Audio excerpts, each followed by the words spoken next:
Hey, true believers. Chris Matt coming at you with Detective Comics 577. This is Batman Year 2, Part 3. And this is the issue that gave us the figure that just recently came out through McFarlane Toys, the Year 2 Batman. The inspiration is in the pages of this book. So let's go ahead and immediately dive into this. The release date was August 1987. And one thing that I really enjoyed about this issue, and I wish more modern comics did this, is before we even get into the action, we just get this really beautiful art piece that just kind of shows everything that's going on, where we have Batman, who's now wielding a gun. We have the Reaper on one side, and Joe Chill. I didn't spoil the last issue because I wanted people to read it and for themselves and see what happens, but we'll get into that in a minute. So we see just kind of what's going on in this world. This is by Mike W. Barr, Todd McFarlane, Alfredo Alcala, Adrian Roy colorist, John Costanza letterer, and Denny O'Neil was the editor. This is Deadly Allies. So what I didn't show in the last issue that is really important is Batman is having, a hell of a time trying to defeat the Reaper. His normal methods are not working, so now he's teaming up with the Underworld, since the Underworld is the ones that the Reaper is taking out. So he's kind of taking that approach of the enemy of my enemy is my friend. And it's tearing him apart inside. And as you can see, here is where we got the action figure from. This is from this beautiful double spread that we see. Just gorgeous work. And we see Bruce reflecting at his parents' gravesite saying, "You showed me, Father. I asked you what I must do to make them afraid of me, and you told me. I've become a bat, a creature of the night, to operate in their world. I've even uptaken their weapons of blood and death. The weapon whose roar overcame your dying screams. I can accept their world, Father, their weapons. But must I become one of them? Must I come to join forces with your killer to see justice done?" So in teaming up with the criminal underworld, they've assigned him a partner. That partner is none other than Joe Chill, the man who murdered his parents. And so at the end of the last issue, he dons, or not last issue, but the gun that he dons is the murder weapon that was used to kill his parents. And there's a beautiful back and forth here between him and Leslie. She just sees the path he's going down. Her and Alfred essentially raised him. And so she's hurting. She sees what her little boy is becoming. And she goes, "Do you ever pray, Bruce?" "No, not since that night." She goes, "I do. Sometimes. I'll pray for you, Bruce." And just a very poignant moment. And after that, we get into the action. We see Joe Chill and Batman team up for the first time. And while Batman's trying to, essentially they got to infiltrate this building because they want these drug pushers to kind of be bait. But they have to take out these sentries on the roof. Bruce usually uses his tactics of fear to take them out before they have a chance to react. And we see Joe Chill here hanging out the fire escape going like shooting fish in a barrel. And Batman goes, "No!" and uses the other guy's AK to smack this dude's AK from Joe Chill's gun. And he goes, "When they wake up, they'll do anything we say. A bullet can't buy that kind of fear." And then as they're entering the building, he goes, "They're in here. We'll go on 3.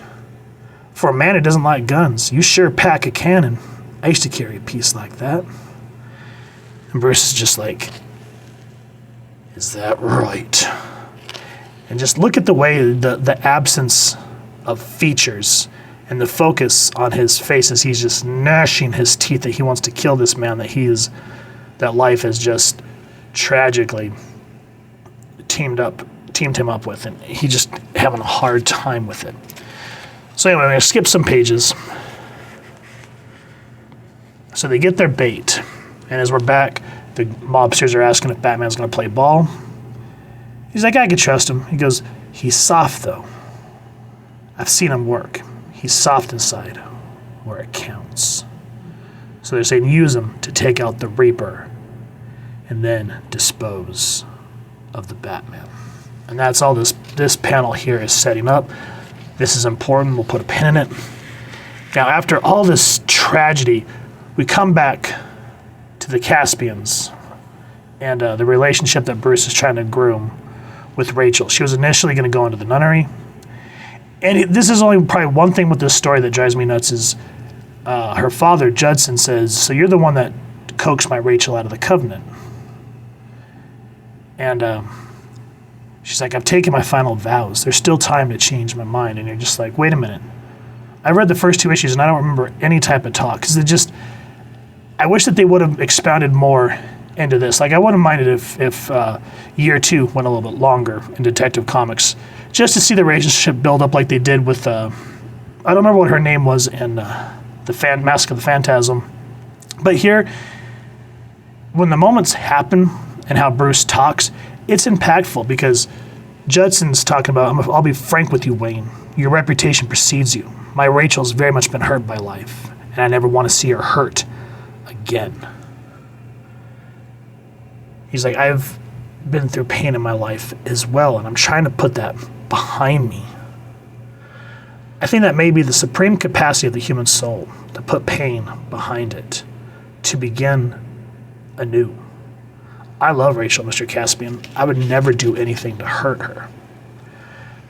And so you see this night and day of the mask that is Bruce Wayne and the person that is actually Batman.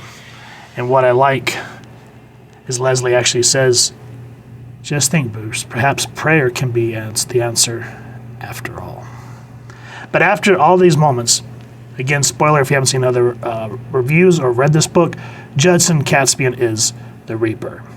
And as the night comes to a close, both men abandon her. And she goes, I hope your evenings will be more exciting than mine. Now look at these juxtapositions of these men getting ready to go at each other. And I just like how aptly as he teams up with Joe Chill, we see Sunshine Palace. And it's just the complete juxtaposition of what it should be.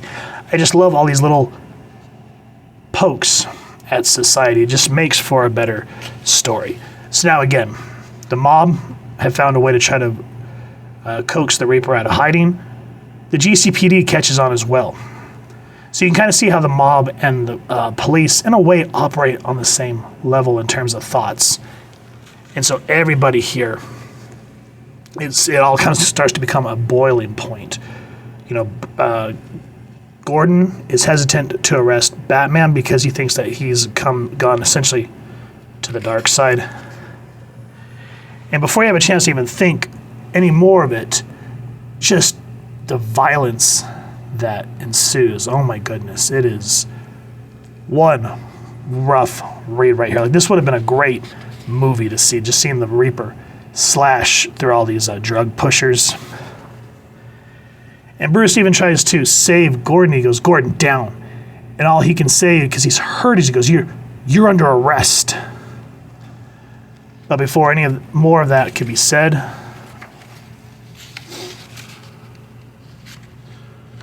there's a moment.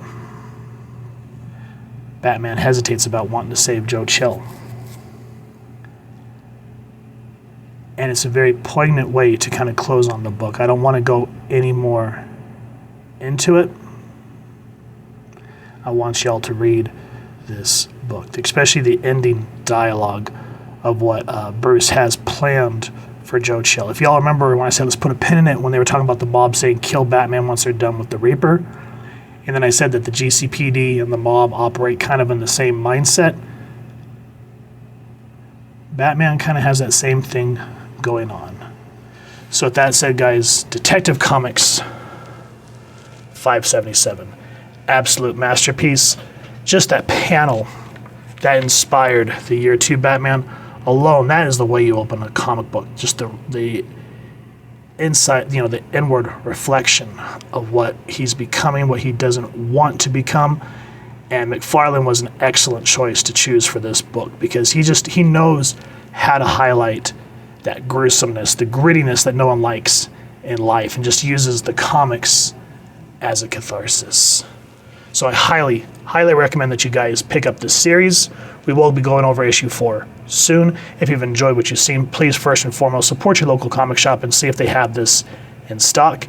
If you've enjoyed this review, we really would appreciate if you take a moment to hit like, share, and subscribe. Helps the club channel more than you could possibly know. And if you won't mind hitting that fancy little bat bell next to subscribe, that way as we continue to upload content, you guys will get notified.